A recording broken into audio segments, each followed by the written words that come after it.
का नहीं करना है। नहीं कहते हैं कि अल्प को अल्लाह मिला, बे को मिली झूठी बादशाही। तो उन्होंने कहा ये हमें झूठा धंधा नहीं करना है, तो हमारा जो भी हिस्सा बनता है, शेयर बनता है, उसको हमारा दे दो और हम अब अविनाशी धंधा करेंगे।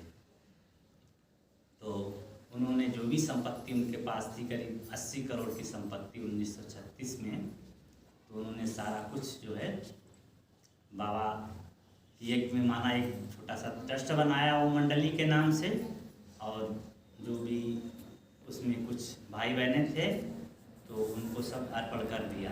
विशेष करके जो हमारी दादियाँ थी, बहनें, उस समय छोटी छोटी बच्चियाँ थीं, उनको आगे कर करके और एक ट्रस्ट बना करके उसको समर्पित कर दिया। तो आज वही संस्था धीरे धीरे बाबा की जो है सेवाएं होती गई, बाबा के बच्चे बनते गए, तो एक वृक्ष के रूप में जो है विकसित हो गई। तो आज देश विदेश में हमारे जो भी बाबा के सेंटर्स हैं, या आश्रम कहो या गीता पाठशालाएँ कहो, तो हजारों की संख्या में और लाखों की संख्या में हम भाई बहन हैं जो कि बाबा के ज्ञान के माध्यम से अपना जीवन श्रेष्ठ और महान बना रहे हैं।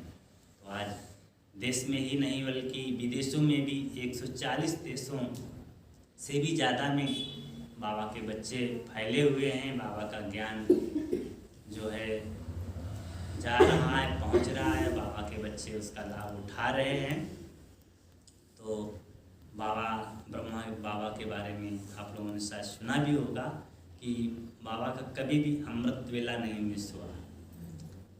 वैसे तो जो है 12 बजे के बाद में अमृत वेला शुरुआत होता, लेकिन हम बच्चे तो खैर विशेष करके हम बच्चों को बताया गया है 4 से पौने 5 विशेष करके, और बाकी तो 3:30 से जो हमारी जो ब्रह्मा कुमारी संस्था है उसमें 3:30 बजे ही मधुबन में बाबा का गीत बजता है और बाबा के बच्चे उठते हैं, जो बाबा को याद करते हैं। लेकिन ब्रह्मा बाबा जो है 2 बजे उठ करके अपना अमृत वेला करते थे, शिव बाबा को याद करते थे, बाबा की याद में बैठते थे। तो ब्रह्मा बाबा ने कभी भी अमृत वेला नहीं मिस किया, और जो भी क्लास कभी भी नहीं मिस करते। सुबह का जो मुरली का क्लास होता था, और बाबा ने इतना सब कुछ करने के बाद में भी बाबा हमेशा कहता था कि बाबा ही करा रहा है, हमेशा जो है आत्मिक स्मृति में रहता है, कोई देह भान नहीं था। तो इसलिए आज जो है शास्त्रों में भी ब्रह्माचार्य का जो है गायन है। तो लोग भले ही नहीं जानते हैं दुनिया में कि ब्रह्मा कौन थे या कौन सा आचरण ब्रह्मा ने किया, उसका गायन है। तो वास्तव में यही जो दादा लिख रहे थे, तो जब परमात्मा ने प्रवेशता की, बाबा ने इनके माध्यम से ज्ञान दिया, तो ब्रह्मा की उपाधि परमात्मा शिव ने ही दी, तो इनका जो कर्तव्यवाचक नाम ब्रह्मा कहलाया। तो ब्रह्मा बाबा 2 ही बजे से शिव बाबा को याद करते थे, और जो भी कार्य किया तो अपना नहीं कुछ कहते थे, जो कुछ करते थे और करते हुए भी, सब कुछ करते हुए भी जो है निर्माण रहते थे कि सब कुछ बाबा करा रहा है, हमारा कुछ नहीं है।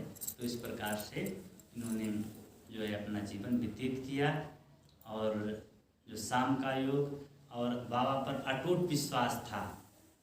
बाबा के बच्चे, कई ऐसी घटनाएं हैं कि बाबा के यज्ञ में कुछ नहीं खाने पीने था, लेकिन फिर भी बाबा का अटूट निश्चय था कि बाबा का यज्ञ है, बाबा ही चलाएगा। एक बार की बात है कि 11 बज गए और जो है यज्ञ में कुछ खाने को नहीं था, तो बाबा ने कहा जो है आज जो है सब बच्चों को पहले से और जलेबी का न्योता दे दिया था। बाबा के यज्ञ में करीब 500 बच्चे थे उस समय। तो कहा कि आज जो है बाबा ने सुबह अमृत क्लास में ही सुबह बोल दिया कि आज शिव बाबा जो है आप बच्चों को जलेबी का भोग स्वीकार कराएगा। तो 11 बज गया, कुछ नहीं था यज्ञ में। तो जो बहनें थीं वो बाद में धीरे से बाबा से बोला कि आज जो है भंडारे में कुछ नहीं है बाबा, आपने जो है बच्चों के लिए जलेबी के लिए बोल दिया। तो ब्रह्मा बाबा ने कहा कि आप निश्चिंत रहो, ये शिव बाबा का यज्ञ है। और पता लगा कि 11 बजे एकदम मनी ऑर्डर आ गया और पता नहीं किसने भेजा, क्या आया, और मनी ऑर्डर आया तो सब पूरा सामान आया और सब कुछ जलेबी का भोग बना और सभी बच्चों को खिलाया गया। तो इस प्रकार से ऐसी बाबा की तमाम ऐसी जो है जीवन की घटनाएं हैं और इस प्रकार से बाबा के एक की जो है हम सब बच्चे भी बाबा पर अगर अटूट निश्चय रख करके अपना कार्य करेंगे तो हमें जो है हर क्षेत्र में सफलता मिलेगी। ऐसा नहीं कि हम भगवान पर विश्वास रखते हैं तो हमारा नुकसान नहीं होगा। भले हम बच्चे कहते हैं कि हम बाबा के यज्ञ में इतना समय लगा देंगे तो हमारा नुकसान हो जाएगा, इतना अगर हम काम कर लेंगे तो आगे बढ़ जाएंगे, तो ऐसा नहीं। यदि हम भगवान को साक्षी मान करके बाबा पर विश्वास रख करके अपना जो भी कार्य करेंगे दुनिया में भी तो हमें जो है सफलता मिलेगी। और ऐसा नहीं कि हम गरीब हो जाएंगे अगर बाबा को 1 घंटा देंगे, तो बाबा ने कहा भी है कि निकट भविष्य में आपके ऊपर घंटा चढ़ेगा। जो मंदिरों में जो है पूजा होती है देवी देवताओं की, है ना, जब हम बाबा को याद करेंगे तो क्या है, निकट भविष्य में देवी देवता बनेंगे तो हमारे ऊपर भी घंटा चढ़ेगा, है ना। तो इसलिए हमें विशेष करके बाबा की याद में रह करके अपनी आत्मिक स्मृति बनाना है। तो बाबा हमेशा जो है अपने को आत्मा समझते थे, हमेशा जो है आत्मिक जो स्थिति का अभ्यास करते थे। तो इसलिए हमें जो है इस आज का जो दिन है वो समर्पी दिवस के रूप में मनाना है और नहीं ज़्यादा तो अपने जीवन में जो है 7 नियम आज के दिल से धारण कर लें कि जैसा कि नंबर 1